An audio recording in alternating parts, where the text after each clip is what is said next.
In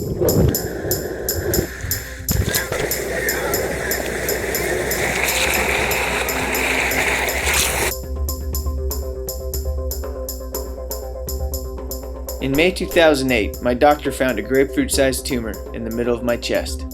A few weeks later, I was officially diagnosed with Hodgkin's lymphoma and started chemotherapy and radiation. I was only 25 and by the numbers had a good chance of survival, but I soon realized that although cancer might not kill me, it could destroy me emotionally if I let any bitterness take hold of my heart. We were like, what, if we're going to do something about this, if we're going to keep people from feeling the way that I was feeling, let's do something for young adults with cancer. And that's when we came up with this idea.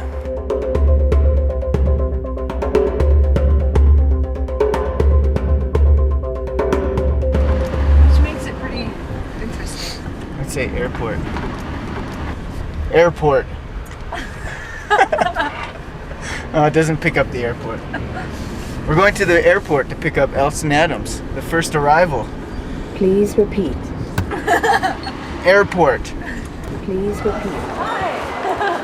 I knew he would recognize us. It's sweet. Nice to meet you. Hey, good to meet you. I made it a bit late. I was on 115 the whole time.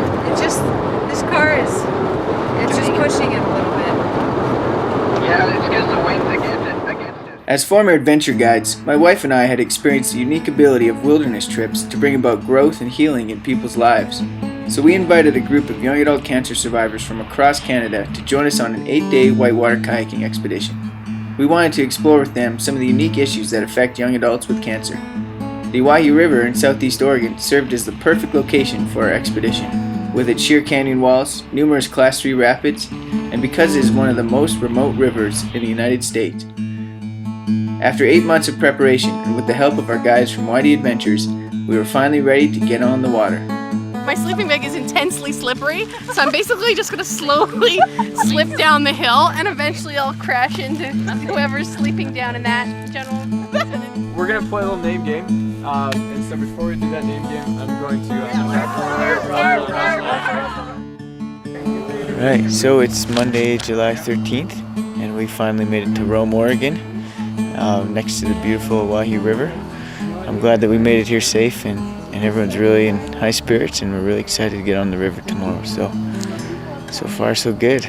I've never camped under the stars like this, and I'm totally thrilled about it. So I'm not doing the one pair of underwear thing. That's just, not cool. I look like a dork. I've done many dorky things, so I could care less what I look like. I've never done river kayaking before, so not totally sure what to expect. Just gonna keep an eye out for the scorpions and snakes, and I think I'll be all good. I look very Columbia-rific. Patent pending on that word there.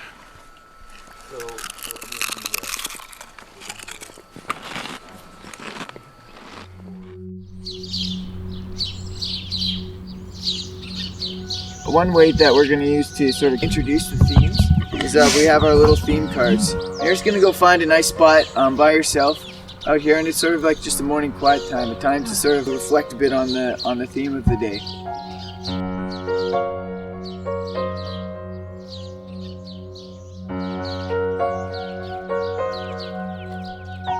When you're first diagnosed with this, there's a huge transition from living a normal life into going into treatment and kind of putting everything on pause. And then there's another transition coming out of it as well. You know, you kind of progress in stages. Kind of the new reality, like not being able to have any more kids.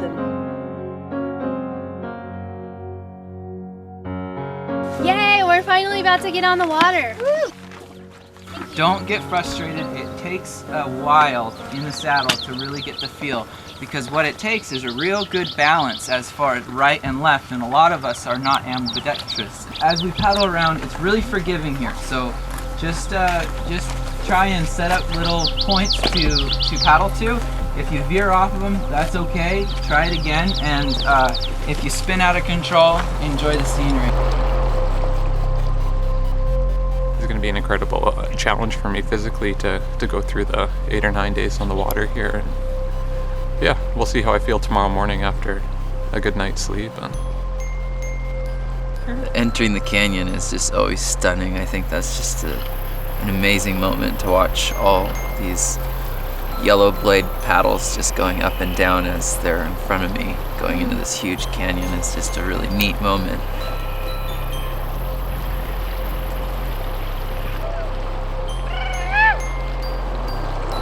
One way that we're going to use to sort of keep the theme in our minds is we're going to have our little flags. When we get to the beach, we'll plant it there, and one person every day gets to carry this in their kayak. Everyone can follow them down there.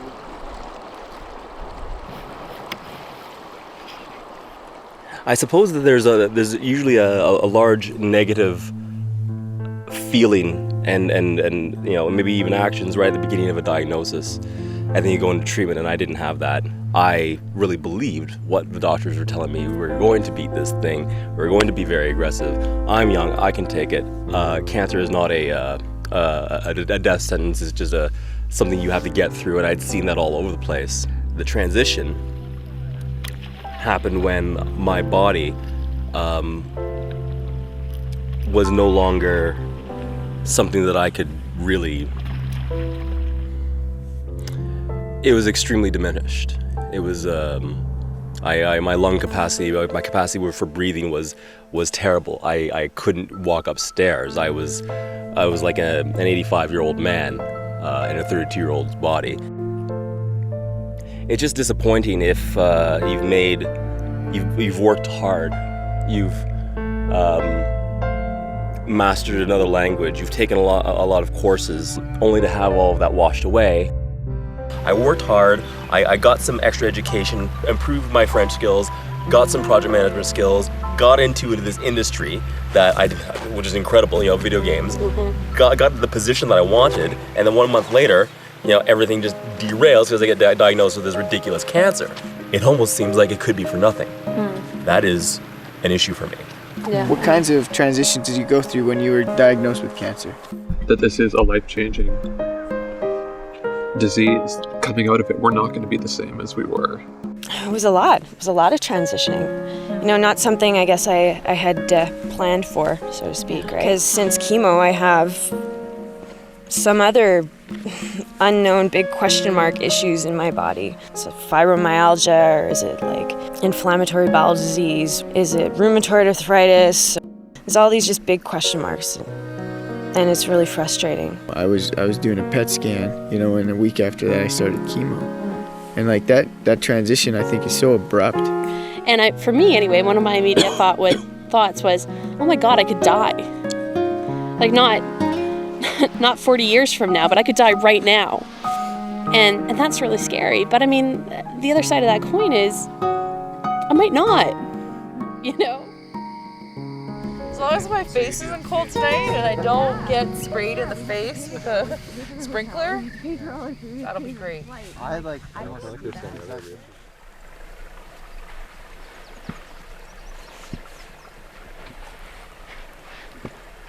Fear and uncertainty. I think fear is a big thing for us. That fear that it may come back. Cancer has kind of put us on a different path. So I think trying to figure out like where we belong or where we fit probably goes into the uncertainty. One of the most difficult things is the not knowing, being uncertain about your future, uncertain of what's going to happen to you when you go into the hospital, what's going to happen when you come out of it. It's not a very comfortable feeling. There's fear of it coming back. Like Vic there, I mean, he believes that his second cancer is because of the treatment that he had for his first one, so is that going to happen to me too?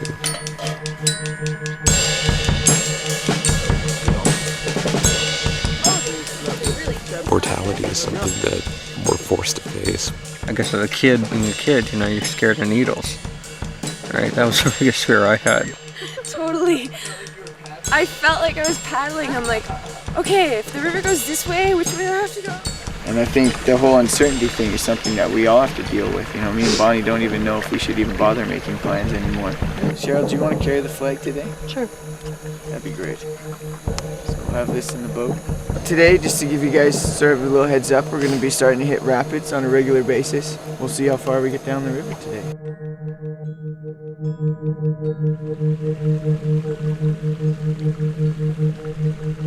think like so many people, when you hear the word cancer, you immediately think, you know, oh God, I could die. I just felt like I was sort of chained to the ground, and there was this like monster coming at me from behind me, and I couldn't see it, but I could hear it and I could feel it. You know, when I don't know what's going to happen, that's what really makes me fearful.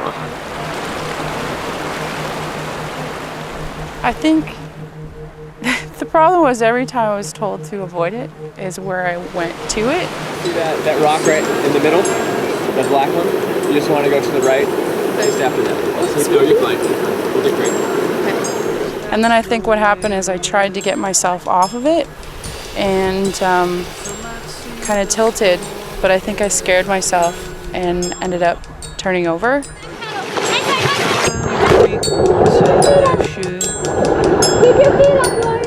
And then when I was turned over and I was moving, that scared me. But then I kind of thought in the back of my mind, there's worse things like chemo. So I know when I was first diagnosed that was, I think the reality hit me the most when I walked into the cancer center and I knew, oh my God. And then just tears were just flying. My biggest fear was that, you know, that I would die and that I wouldn't get to see Emma grow up. You know, if John and Emma went out for a drive or something, you know, when she was a baby and she couldn't settle or something, they'd go out for a drive. I wouldn't let them go out by themselves because I just thought, you know what, if today's the day that truck comes through the stoplight and kills my family, I have to be with them because I couldn't live without them. If we're going down hard. None of this halfway stuff. If the snow was made to sink this ship, who am I to fight with the one who created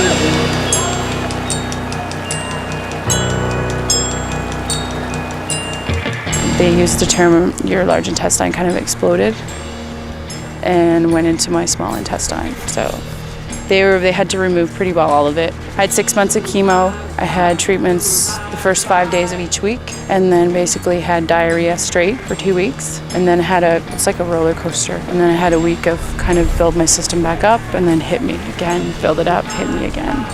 Like it was like a constant fear, not necessarily like of cancer coming back or dying of cancer, but it was just being afraid of everything. 18 days after my surgery, I started teaching kindergarten. I was told I had a 30% chance of surviving. That was the first thing I was told when I walked into the room.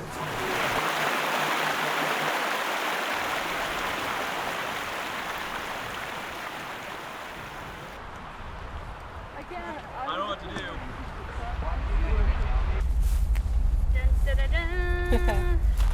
Ta-da.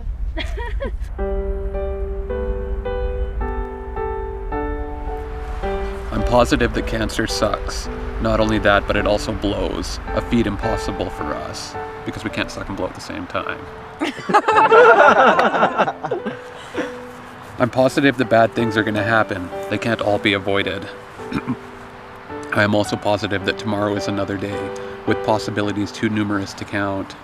I am positive there are a lot of good people in the world. They just don't stand out like the jerks. Positive and happy are not synonyms.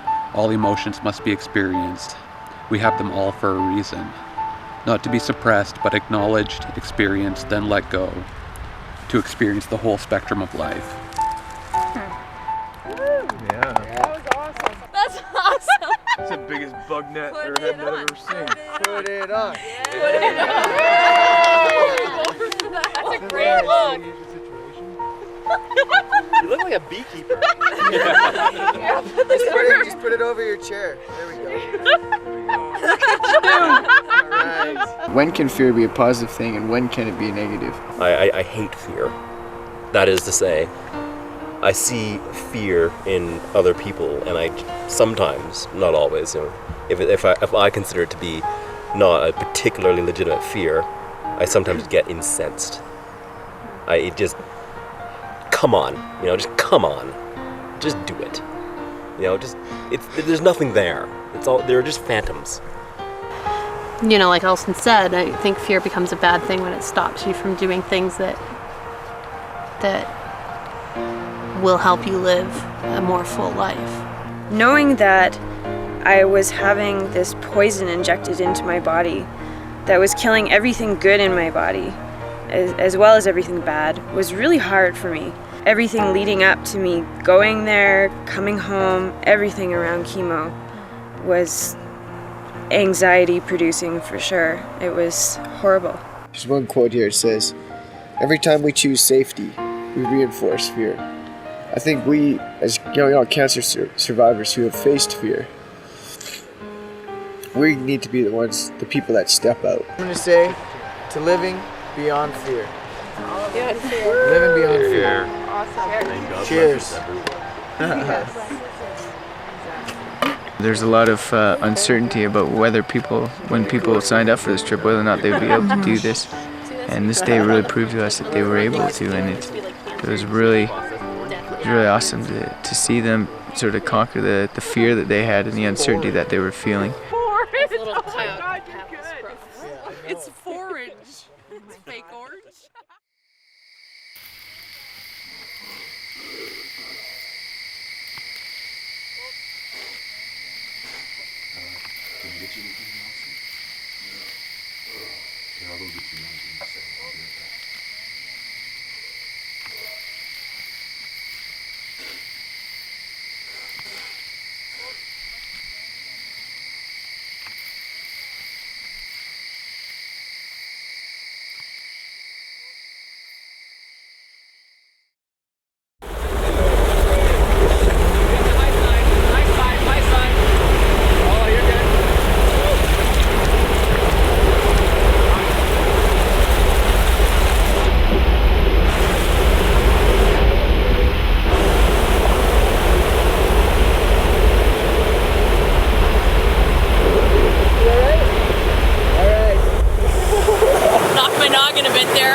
Sunscreen on those legs, huh? Yeah. So, I'm just going to push you up, go right through the middle here. Right. Go for it.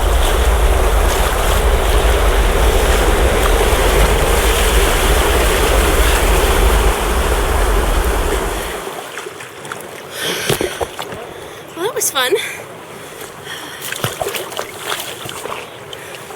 And by fun, I mean scary as hell.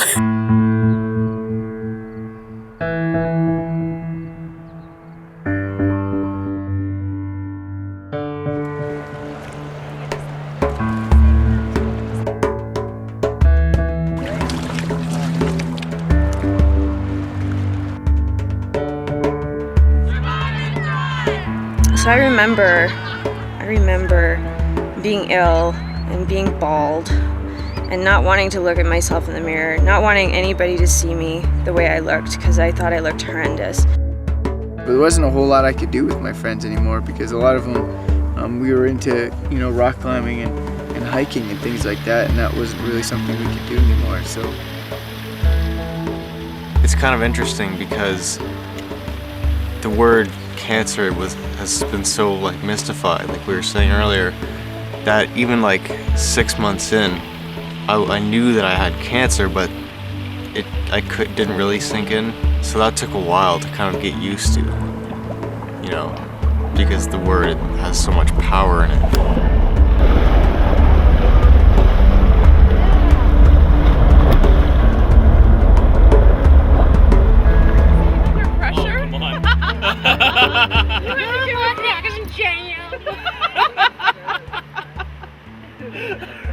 Our goal today is to sleep less stupid tonight. Okay. We should get that on camera. We do have it on camera.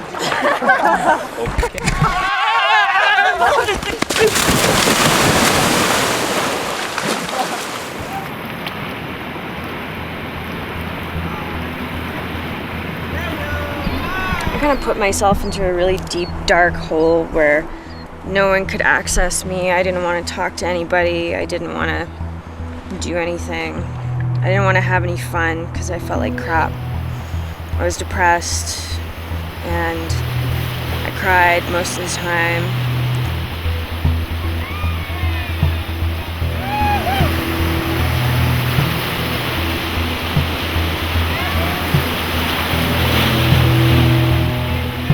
I could say that I didn't feel isolated, but after the surgery, I was at home.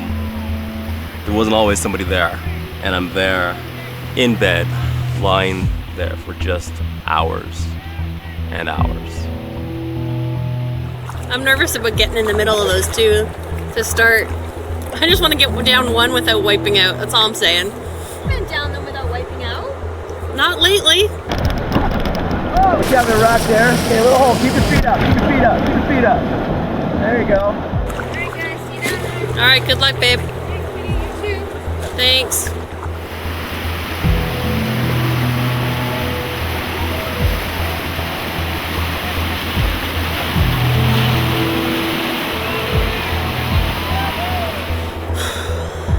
Here we go. Being told you have cancer, I suddenly got really, really, really, really bad at thinking positively.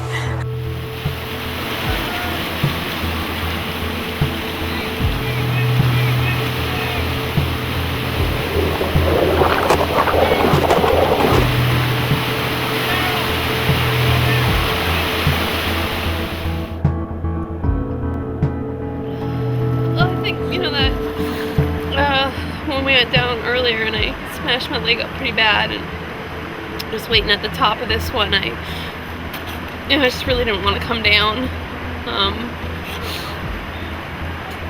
And then I got hung up on a rock and flipped again, and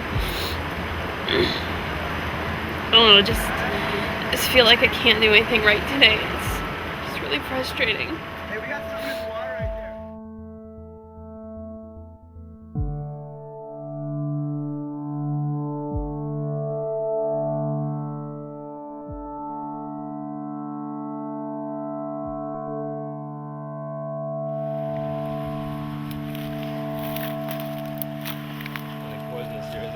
That's interesting. You don't actually have to be alone to feel isolated, and I guess that's what we've heard so far. I was never alone, but I was definitely isolated at times. For the first month or so, I didn't even want to talk to extended family, just because I was tired of explaining everything and answering the same questions over and over again, and even kind of you feel like you have to make them feel better and reassure them that you're gonna be okay, which gets old pretty fast. It's kind of like all your peers move past you, especially at that transition time in my life. I just kind of missed out in a couple years that way. Isolation for me came into the effect of the type of cancer I had, because you don't talk about that. It's like a taboo subject. You don't talk about your bowels and stuff like that. When I got sick, I hadn't gone on my first date. It's just one of those milestones, and I guess that was a time when I kind of missed that. I'm much too urban for this sort of thing. Yeah, covered in what I'm pretty sure is 60-year-old manure. There was nobody around I could talk to with the same experience. There was nobody. There's nobody that had an endodermal sinus tumor of their ovary. Nobody understood anything I was going through. My boyfriend, my mom, anybody. Everything about it was isolating. Sitting in that chemo room and everybody around me is like 60-something. I'm the only young person in there. It was a very isolating experience.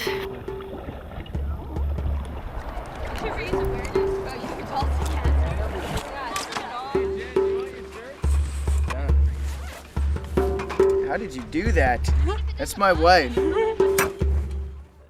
Yeah, I basically spent the first 3 months of my treatment just in the basement watching TV and feeling sorry for myself and trying to forget all the stuff that I was missing out on.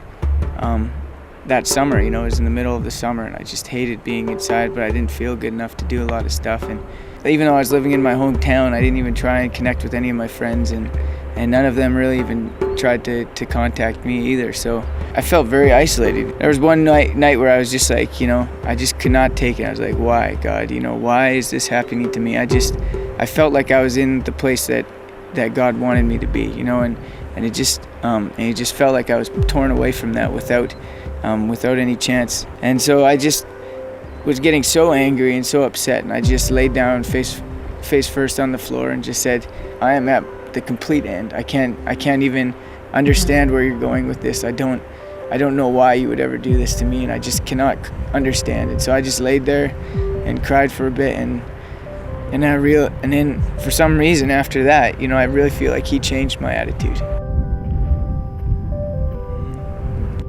We were like, you know what, if we're gonna do something about this, if we're gonna keep people from feeling the way that I was feeling, let's do something for young adults with cancer. And that's when we came up with this idea.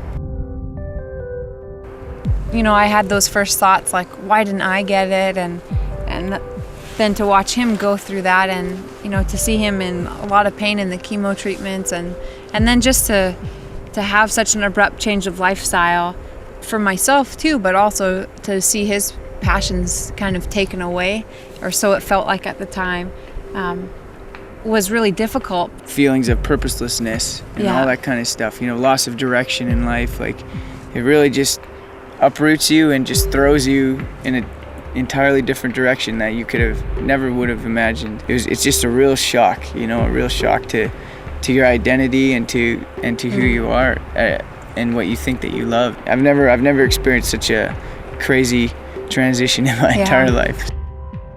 And yet there were some moments that made it fun. I think that kind of brought us together. Like every time we went to the hospital for a treatment, the people would walk around, volunteers, and give out Tim Hortons coffee and home baked cookies, and so it's sort of like, let's go to the hospital and get our treat and get our coffee and cookies. Pick up a magazine while we wait for 2 hours, and that became the new routine. And together it was fun together. We almost looked forward to it. It was like our social outing of every 2 weeks.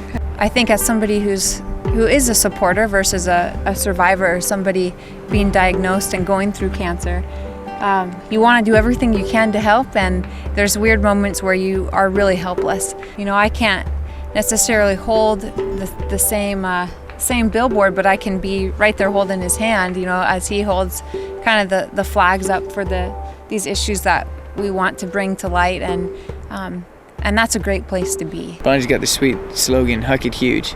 And that's really what we try and do with our lives. We try and huck it huge, just go for it, and really enjoy life to the fullest.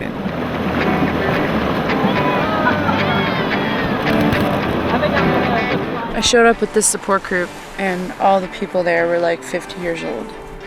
So basically, I was the only 28-year-old there. What was the topic of conversation? Well, I was losing my hair. Well, big deal to them, because they're old. No offense against them. They're retired and have cottages. I haven't even started a career. So nothing in common with them. And kind of got in a heated discussion with them, actually, because they said it's cancer. Cancer is cancer. And I said, yes, it is, but it's different when you're in a different stage of life. I said, you guys are all retired. You have your cottages or whatever. Your children have grown up and moved away. I don't have any children. I haven't started my career yet. I had nothing against them, but they had nothing in common with me, and why would they? So I think that is where the isolation came in. In terms of my family, I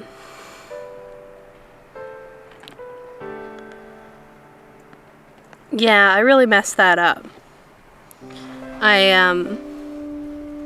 I never really let on with them how scared I was, or how sad I was, or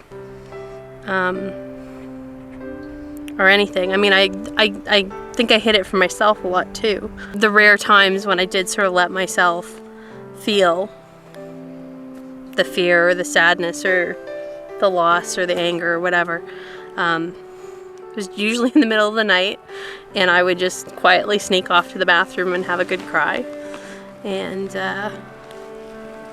make sure I was okay before I went and crawled back into bed. So I didn't really let, particularly John, I didn't let John help me.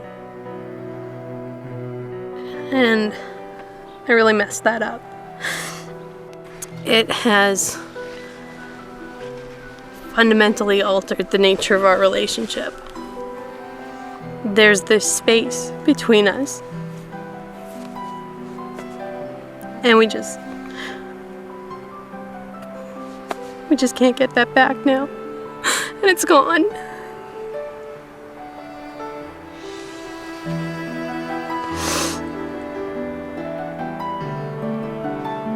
And I miss it. I miss feeling connected to him. I really screwed that up.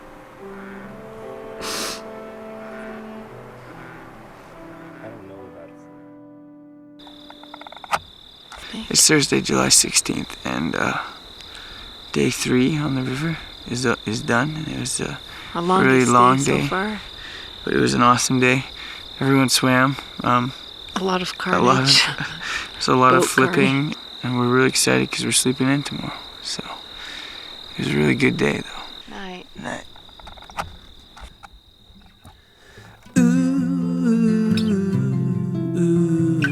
Go find your spot.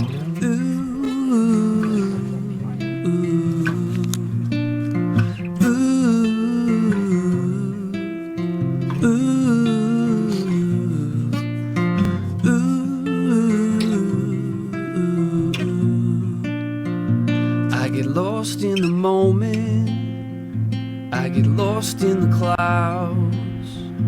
If I could, I would stay here, but I go to come down sometime.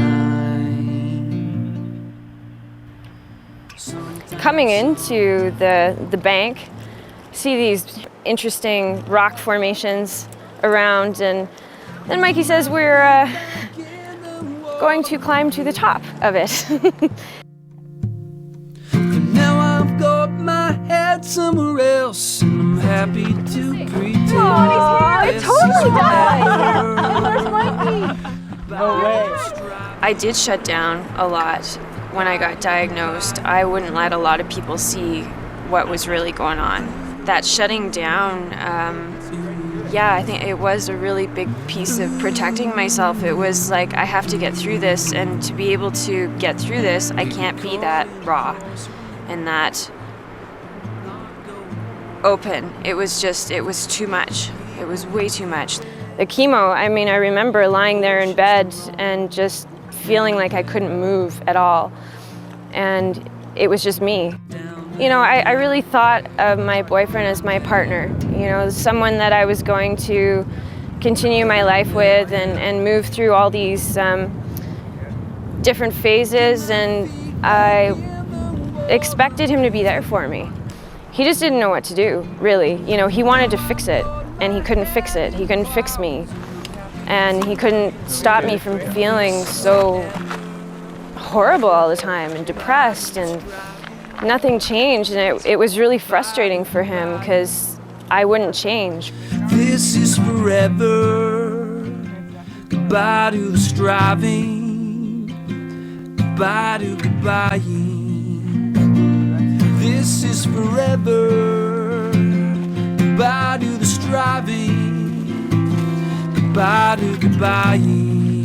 There were times I had to cab myself to my chemo treatments because nobody could drive me. My mom lived in, 5-hour drive away, and she'd come for my week on, and for the second and third and fourth treatments, she would stay for sometimes 2 to 3 weeks at a time in my tiny little apartment, and it was really tough because I'm pretty independent, and my dignity and being able to do things for myself was just gone. I got really mad because I wanted him there. I didn't want her to have to do all this. I wanted him to be there.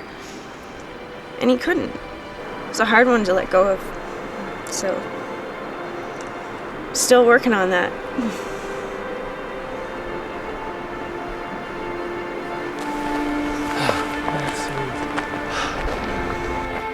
It's weird how you can have so much tragedy and so much loss and so much pain, and it, for me, healed this relationship that I had with my mom in a way that I hadn't been able to do before. My family played such a huge role, especially in terms of when I was sick. Like, my brothers would be there whenever they could, and basically they just helped to keep me grounded and take my mind away from it. You know, there's nothing like talking to your brothers every day about normal stuff. You know, we had some interesting conversations and just sort of dealing with that. At some point, I had to get a job, just as far as I had to be the one going out and working. And I guess in a traditional sense, it's not necessarily so today, but, you know, more of kind of the male role. It really played to my inadequacy feelings, you know, the fact that I couldn't provide for my wife.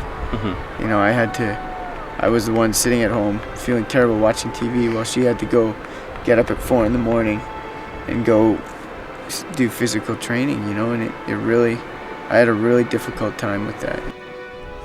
My story is not like any that have been written before. My story is not easily categorized into genres like comedy, tragedy, or other such, because it fits into all of them. My story is an epic. There was a beginning, the middle is underway, and there will be an ending. My story can be inspiring.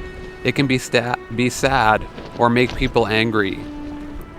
People try to tell me where my story should go, but they only play a small part and have little influence over where it will go. There are many stories in this world, but I can truly call this one my own. My dad wasn't really in the picture. He called me once through my treatment, and that was hard. I always had an expectation of a father to care for his children, and I guess I know he does in his own way, but he just wouldn't ever demonstrate it.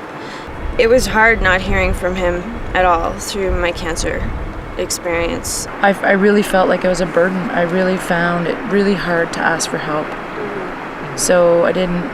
Weird part of me that, like, I just wanted to be the one to go with Mikey to the treatments, and I just wanted to be the one to make him dinner, and there were all this other support, which was great, but it almost felt like I wanted to sort of insulate him just because we were trying to become on our own, and then there's Relationships, I think, are probably one of the biggest things that young adults really deal with when they get diagnosed. Halfway more. And we climbed a mountain, you know? And we climbed a mountain, all right. That's awesome.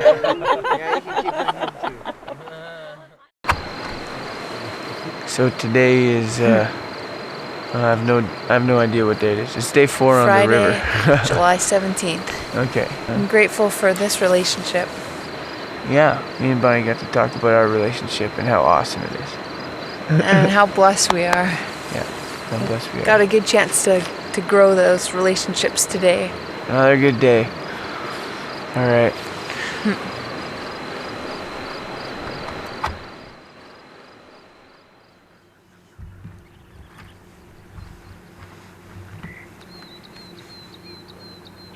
And I think this is also obviously another big theme in young adults, because we're still at that time in our lives we're discovering who we are, right?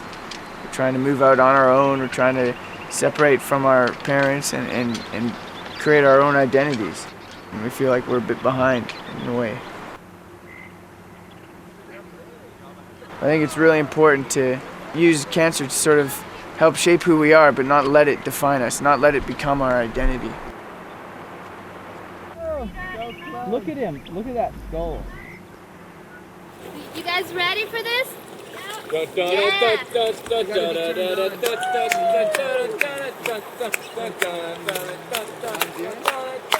don't feel like going first. Are we going like one right after another? Okay, you ready? I'm going through the left side of this right channel here, right? I want to go to the other side, or?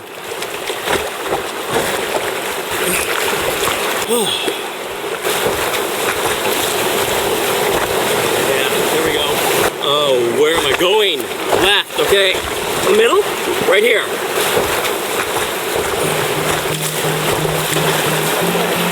was all right. That was all right. I kind of felt like a bit of an expert there.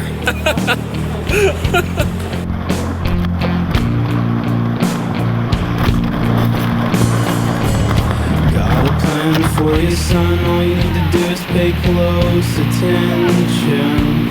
Push a few buttons, sit back and relax. With this comes identity, yeah.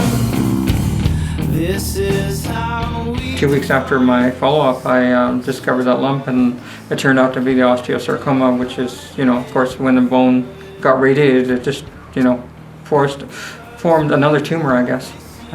Since I had this, the bone here removed, I've noticed there's a lot more scarring than there used to be. It didn't really feel right with the negative on the right side, right profile of my face. It just could never get the self-esteem that I needed. One thing I've noticed is just the way humans are, is that's just first impressions, right? First impression, when you look at someone, that's your first, that sticks in your mind until you really get to know that person. Because it's like after 20 years, you're used to your face in some ways, but you're still some real constant reminders of what had happened. Always looking in my head and always looking that way, and every time I look at myself in the mirror on this side, never really liked the way I looked. It's a very delicate issue.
I was thinking I had to do this. I mean, if I'm gonna live a life beyond fear, I've got to go for it every time. Yeah, Alston. Okay. Alston, grab the top of your life jacket when you go in, just so it doesn't come up and... okay. Are we ready? Yeah. Yeah. Count it down. You are now invited. Hold on a sec. Yeah, Alston. Let's see. One step. That's the I need best one. spot, I need to go here, right? No, just jump. It's a target. They come around. I think they usually run around this way. Oh, this is hard. Yeah. You got it. Let's go. Here we go. Yeah, you got it. Way Don't to even make think. it sound like Oh, just like that. Just like that. It's easy. Yep. What are you doing? Get away from me! Don't even worry about it. No, my foot got stuck there for a second. You got it. Yep, you don't have to step down.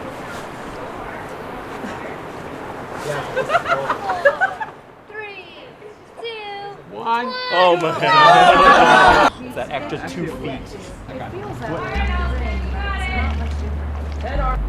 Alright. I can't believe this. I needed to do this and then...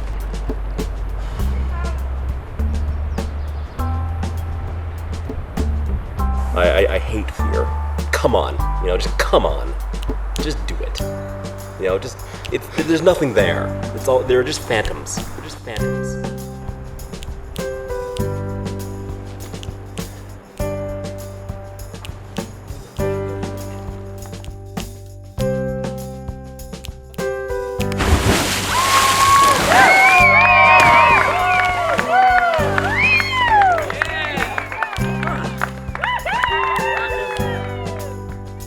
When you're a kid, your parents tell you who you are and what you are interested in and all that kind of stuff. When you're older, you have a lot of that stuff figured out, but right in our time of life is when we're deciding who we are, what's important to us, and where we want our lives to go.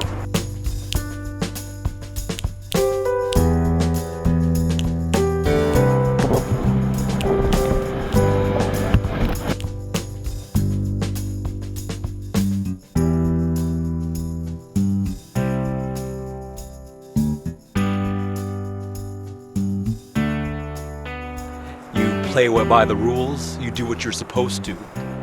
Study, work hard, get ahead, make connections, transition, put yourself in a better position, and get your reward.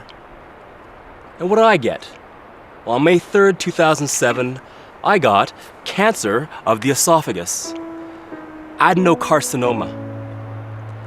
And I hadn't experienced anything like that before, so I felt excitement, new experiences, treatment while working. A lot of harsh treatments that stung, but it's okay because I'm young. It's all right.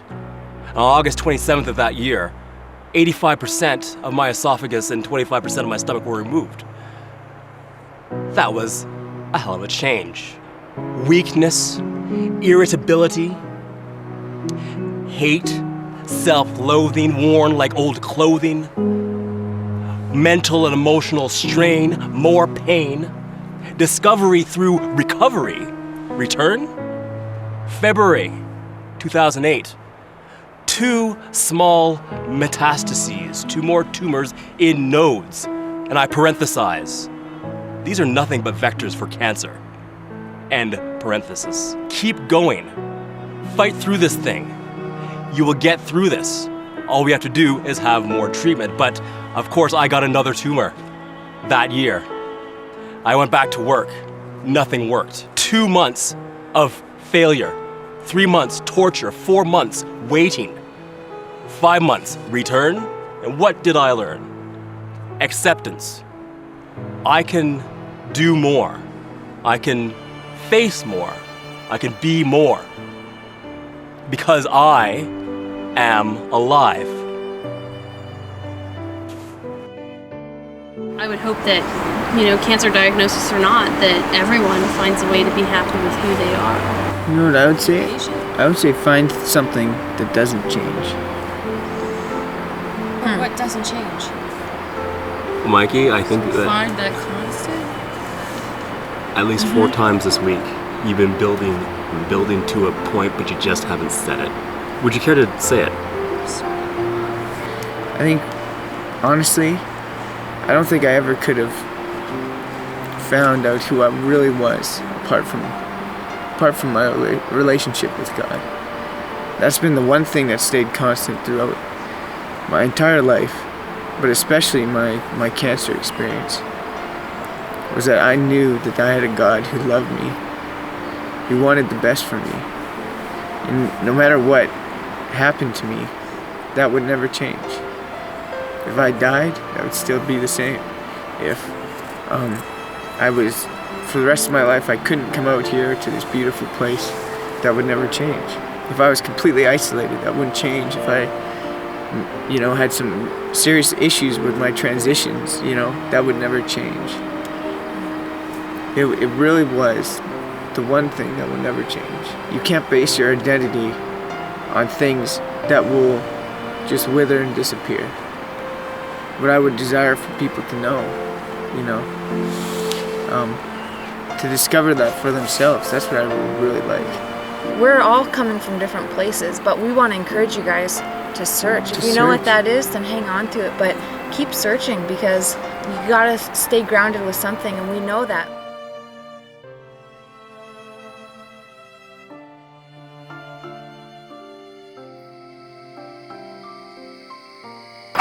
Alright, so it's July 18th, our 5th full day on the river. It's super hot tonight. Everyone was a bit nervous in the morning. They did really well. It was really cool to watch the progression. A lot of cool victories in each person's time, no matter what happened. And the canyon was just unbelievable coming into it. It was so cool to watch everyone paddle in front of me, just like staring up at the sky. These bugs are crazy.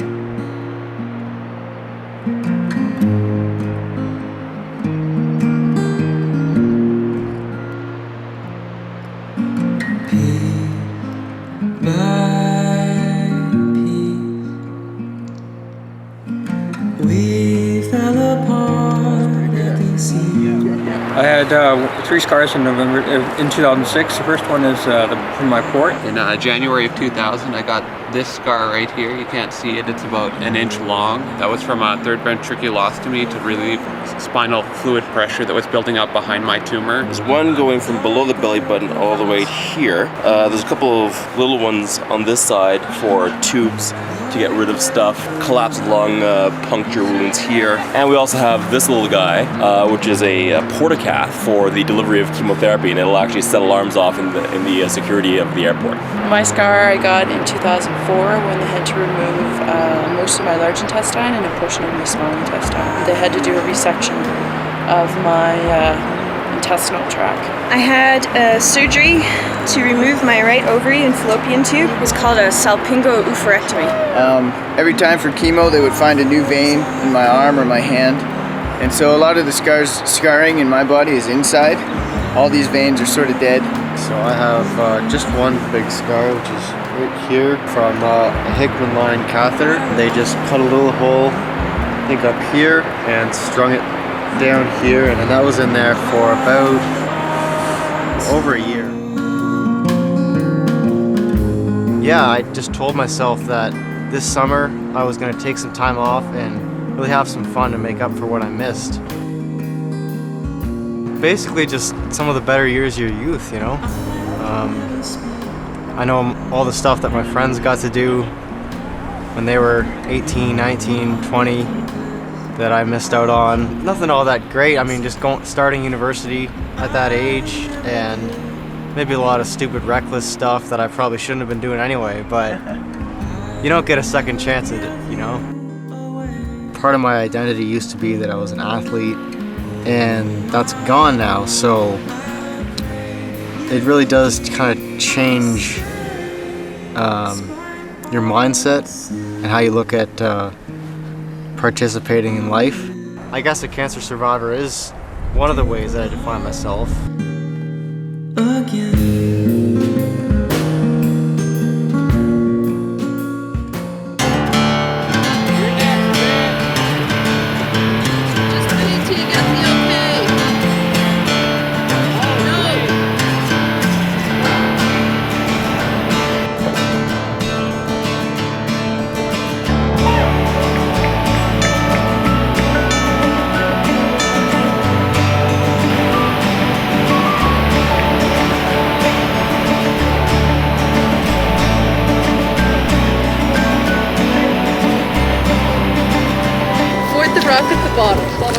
That's the one I'm kind of, because you know you do go into those rapids and you're like, oh, this is fun, and then all of a sudden, boom, there's a rock.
Good luck. As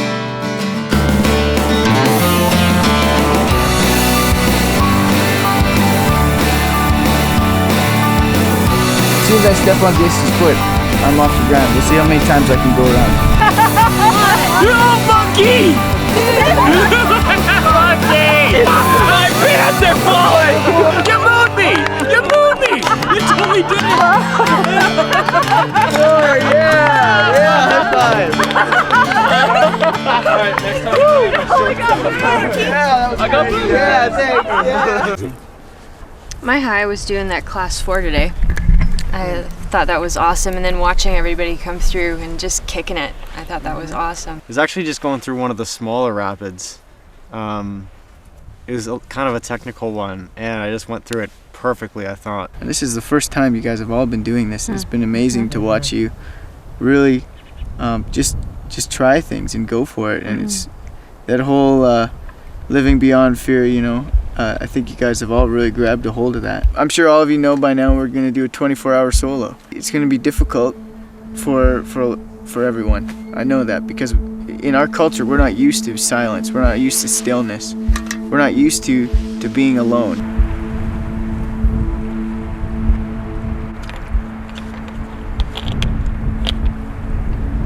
Welcome to the middle of nowhere, Hawaii River. I think being alone with your thoughts is something that most people should take more time for, but we don't.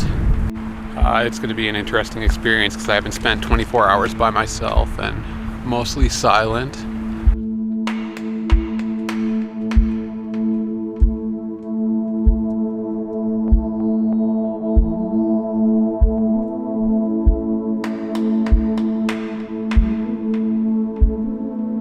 I remember specifically one morning when I got up, I was on my own and it was a really bad day. I lay there on the couch and the sun came across through the window and I could hear the birds outside.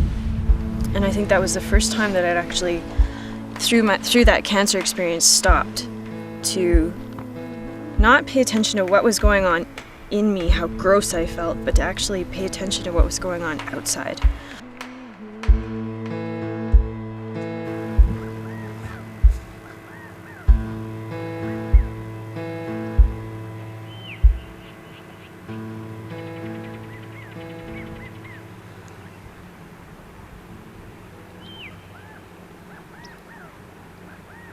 Today was really nice to just kind of sit back and kind of let everything settle in, and listening to the wind blow through the trees and the sound of the rapids up ahead and behind us.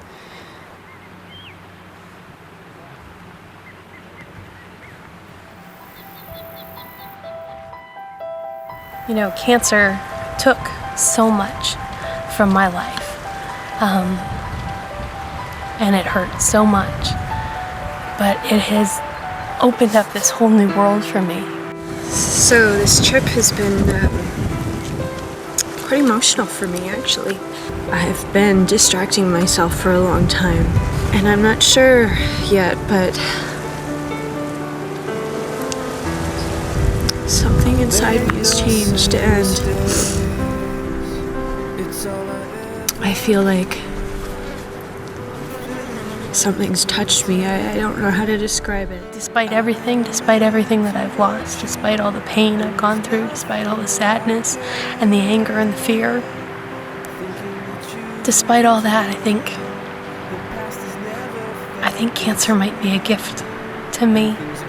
I like to think I always sort of appreciated life. I always appreciated the small things. But now those things resound with me in a way they just didn't before. And I think I wouldn't have any of this. I wouldn't have met any of these people if it weren't for cancer. I'm really enjoying this, and I love being alive. A few years ago, I never would have jumped off a 20-foot cliff into the water, and maybe I wouldn't have wanted to rappel down a cliff face. And it's just kind of opened my mind to a whole bunch of new possibilities of things that I could do with my life. Instead of just dreaming about them, it makes me want to kind of go out and accomplish some of these things. So I still don't know if this was all worth it, but there's not much point in thinking about that now because I can't take it back. It has given me something that will make the rest of my life different, but in some ways better. Life is a gift to cherish, not a problem to solve. I really believe that. It's not something I have to solve anymore. It's something I just need to live and let be and go day by day and focus on now. And today, in this silence, really allowed me to do that. This is the way it is. This is impossible. I'm doing things that I've never done before. I'm going through rapids, doing things that I fear, even with my ankle and the doctor's telling me, oh, you shouldn't do this and you shouldn't do that. And I'm thinking, I've done like quadruple that on the river and my ankle's been really, really good. This was a struggle, but this was a good struggle. It's kind of given me a perspective on how to go about living the rest of my life. I just can't get over the scenery. I have a pool at home. I may consider, and I have a garden behind my pool. I may consider putting up mountains, different multicolored mountains.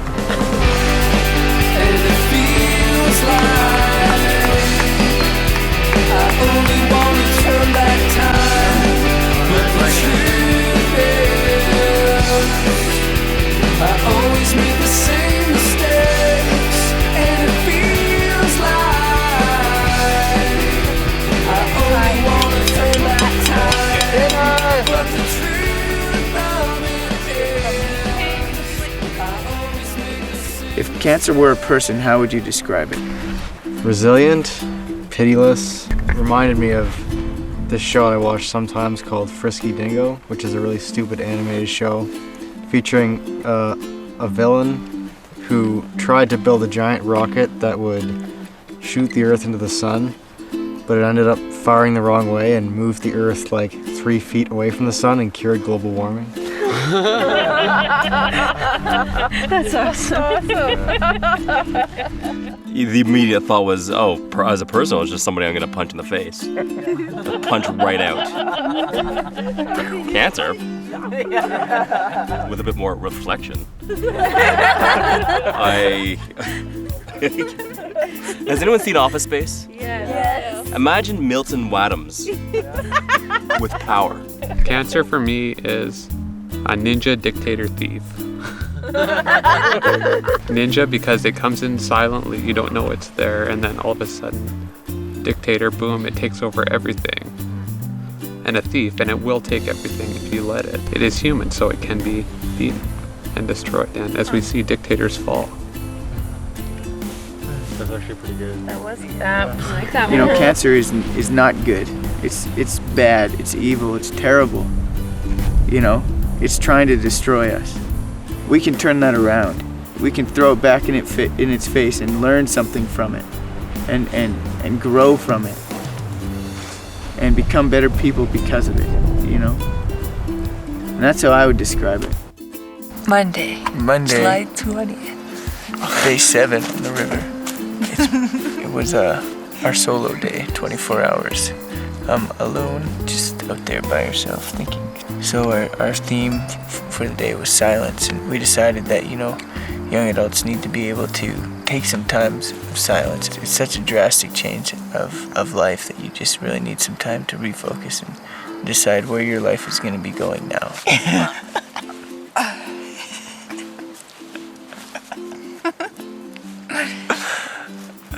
All right.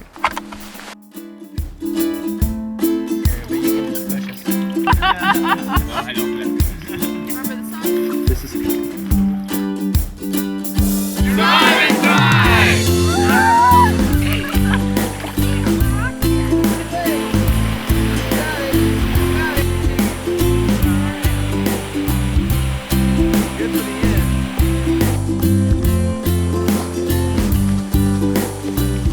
Reintrojectorization. This is all about taking the things that we've discovered about ourselves during our silence and really applying it in a tangible way, in a practical way to our lives. This sort of is the capstone to this whole journey that we've been on.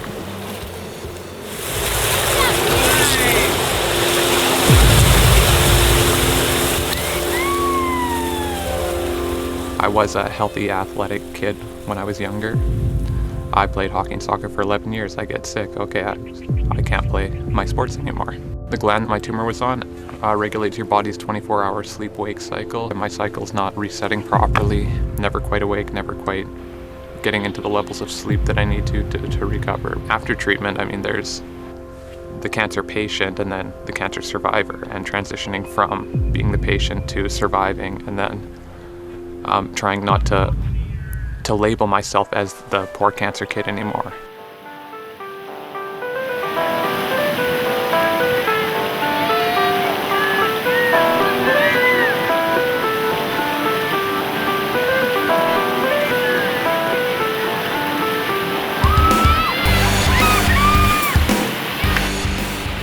I'm gonna go ahead and say I'm quite proud of the recoveries I made. Yeah, today you were right out of your boat, standing, and it's like tilted up like this, and all of a sudden you're back in it, going down. Like, how did that happen? I don't think people with cancer are really any different than anybody else. I know, like, we've talked a lot about, you know, our resiliency and our strength and things like that, and our courage and stuff, but I think that that's something that really everybody has within themselves, and I think cancer just gives us an opportunity to explore that and to find that within ourselves and to bring it sort of more to the forefront. At least I can go home and say I tried to do it, right? And at least you have video evidence that I tried to do it, right?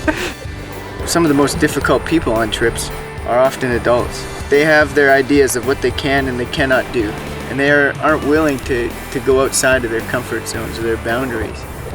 And I feel like everyone here did that in a huge, huge way on this trip. Because we're young adults. Better believe it.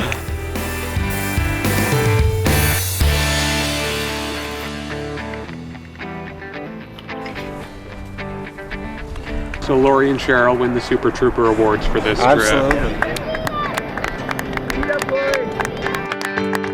So you will wipe tomorrow, hon, I promise. Absolutely. Yeah, you just gotta, you know, shy away from a big rock and then just go for it. One way or another.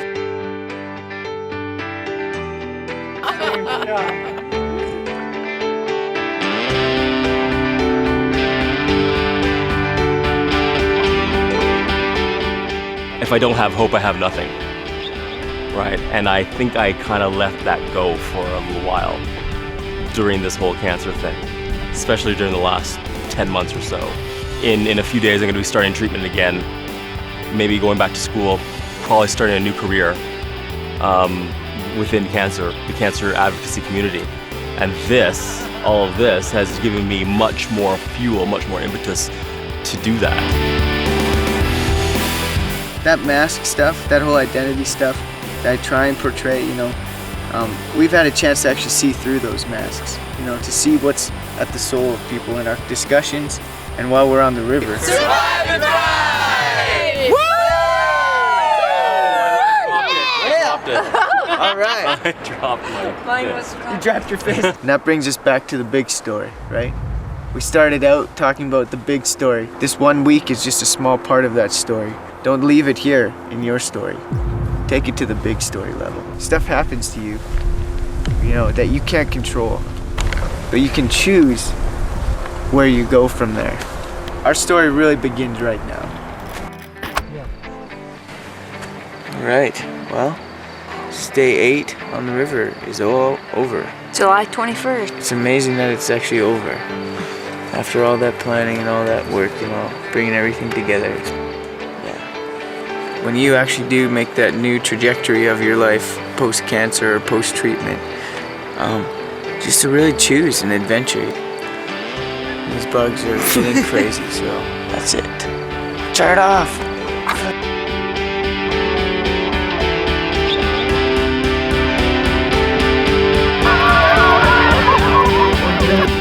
My biggest triumph, if I was able to see something that in my life, I really don't get to see. You know, I get to see a lot of frustrations and bitterness, you know, people running around like chickens with their heads cut off.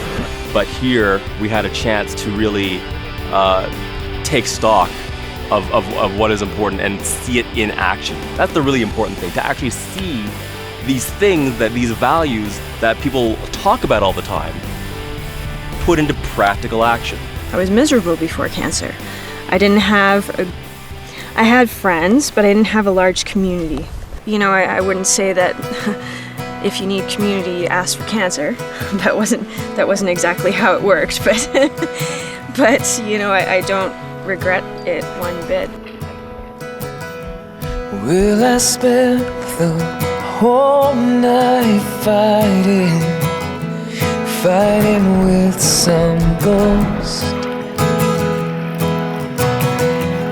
When the break of morning you found me, and I both won and lost. You see, the question isn't are you gonna suffer anymore, but what will it have meant when you were through? And the question isn't are you gonna die, you're gonna die.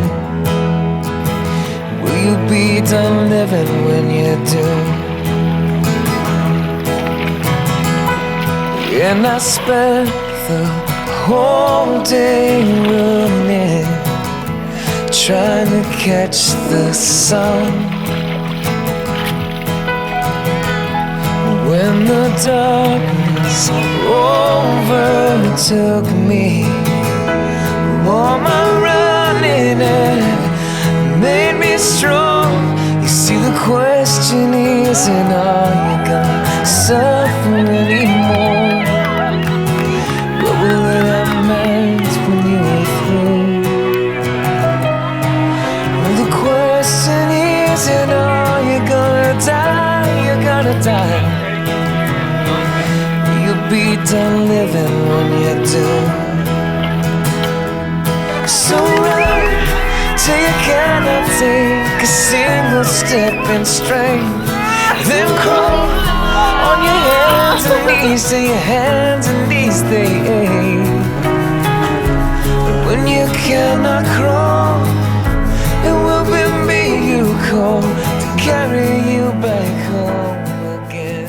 All the cancer sucks, all that kind of stuff, you know, that has a time and place, you know, and that's an emotion that people have to go through. But there comes a time where you need to move past that. You need to move past that into hope. You see, the question isn't are you gonna suffer anymore, but what will it have meant when you were through? The question isn't are you gonna die, you're gonna die. Will you be done living when you do?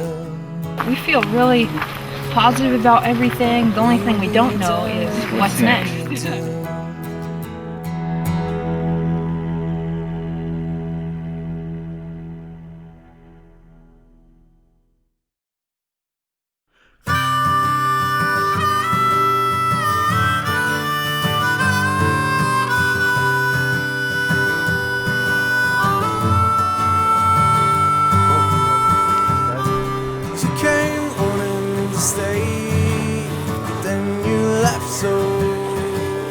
Suddenly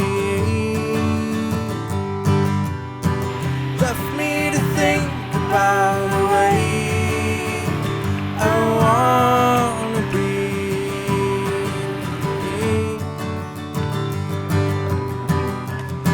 How different things could be with a little change. Fantastic. Great. Amazing.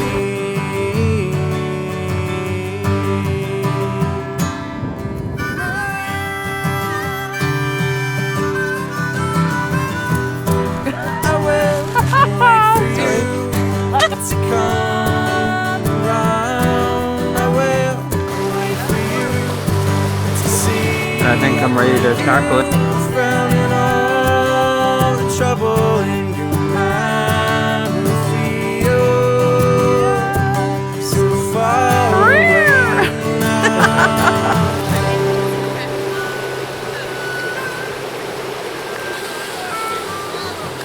Little difference between people split by the sea. The same. First. Oh yeah. It takes more than a smile to change your life. In general, the big story of life. Bonnie and Susan, and you guys are gonna head off that way. I will wait for you to come around. I will wait for you to see when you frown and all the trouble in your mind will feel so far away.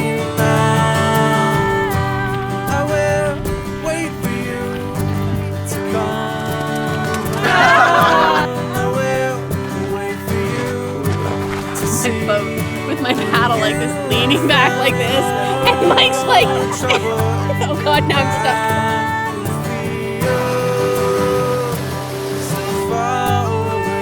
Whoa!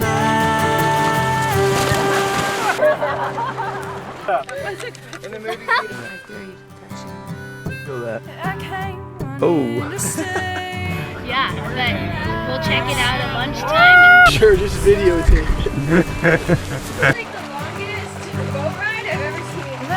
You can officially now call me Grizzly Adams.